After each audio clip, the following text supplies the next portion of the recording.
आप जो भी सामान खा रहे हैं क्या पूरी तरह से शुद्ध है? ये सवाल इसलिए उठ रहा है क्योंकि कानपुर एचबीटीआई इंस्टीट्यूट ने जिस तरह से रिसर्च किया है वो ये बता रहा है कि मस्टर्ड ऑयल में ज्यादातर कंपनियां मिलावट कर रही हैं। यानी समझ लीजिए आपकी सेहत के साथ किस तरह से खिलवाड़ किया जा रहा है। विश्वास के साथ आप सामान खरीदते हैं, लेकिन हो सकता है जो विश्वास आप रख रहे हो उन चीजों में वही उसी के साथ धोखा हो रहा हो। और अब ऐसे में तो यही सवाल उठता है कि यार सब कुछ नकली मिलने लगा है, दूध नकली, मसाले नकली, तेल नकली। तो कानपुर की एचबीटीआई इंस्टीट्यूट का कहना है कि मस्टर्ड ऑयल में केमिकल की मिलावट हो रही है और ये मिलावट बड़ी और नामी कंपनियां कर रही हैं। इसकी वजह से लोगों को गंभीर बीमारी भी होने का खतरा है। अब ऐसे में लोग खाएं तो खाएं क्या?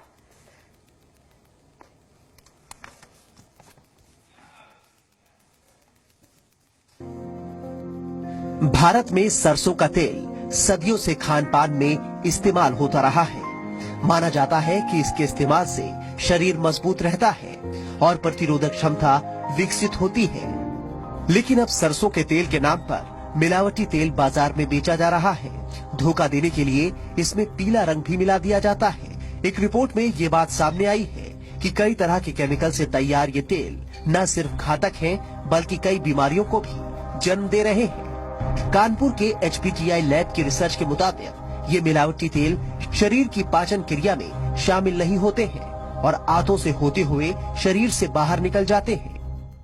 बाजार में जो सरसों का तेल है उसमें बहुत मिलावट है, अतः उस पर हम लोगों ने एक अध्ययन किया है और उसी अध्ययन के अंतर्गत ये पाया गया है कि जो बाजार में साधारण तेल जो खुले हैं सब ब्रांडेड प्रोडक्ट मल्टीनेशनल्स के सब भारतीय उत्पादक करता है, उनमें बहुत मिलावट है।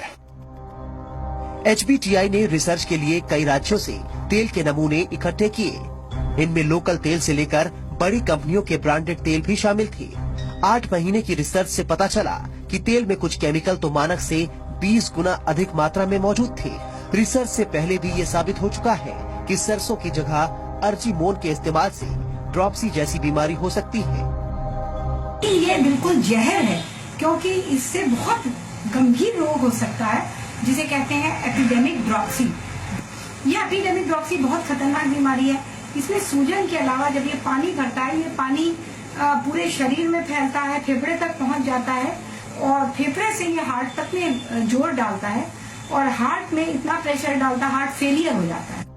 इस रिपोर्ट के बाद केमिकल इंजीनियरों ने ऐसे तेल से होने वाली बीमारियों का पता लगाने के लिए मेडिकल बोर्ड गठित करने की सिफारिश की है।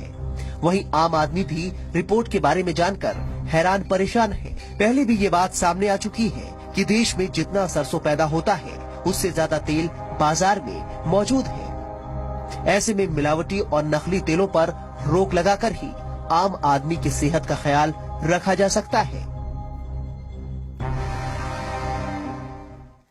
तो आप जो भी खाइए कम से कम ये सोच के खाइए या समझ के खाइए, देख कर खाइए कि दरअसल उसमें कहीं ऐसा तो नहीं है मिलावट है। अगर लग रहा है आपको खाने में कि टेस्ट में कुछ फर्क है या कुछ भी है तो फिर अलर्ट हो जाइए। तो नकली खाद्य तेल लीवर को किस तरह से नुकसान पहुंचाता है ये हम आपको बताते हैं। ये शरीर के डाइजेशन सिस्टम को भी बुरी तरह से हिलाकर रख देता है। नकली खाद्य तेल से हाइपरटेंशन और कोलेस्ट्रॉल बढ़ता है।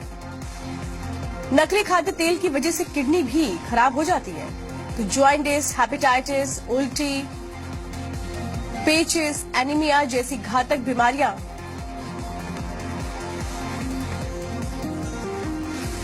मिलावटी तेल से हो सकती हैं। यानी कि सीधा सीधा आपकी सेहत के साथ खिलवाड़ हो रहा है।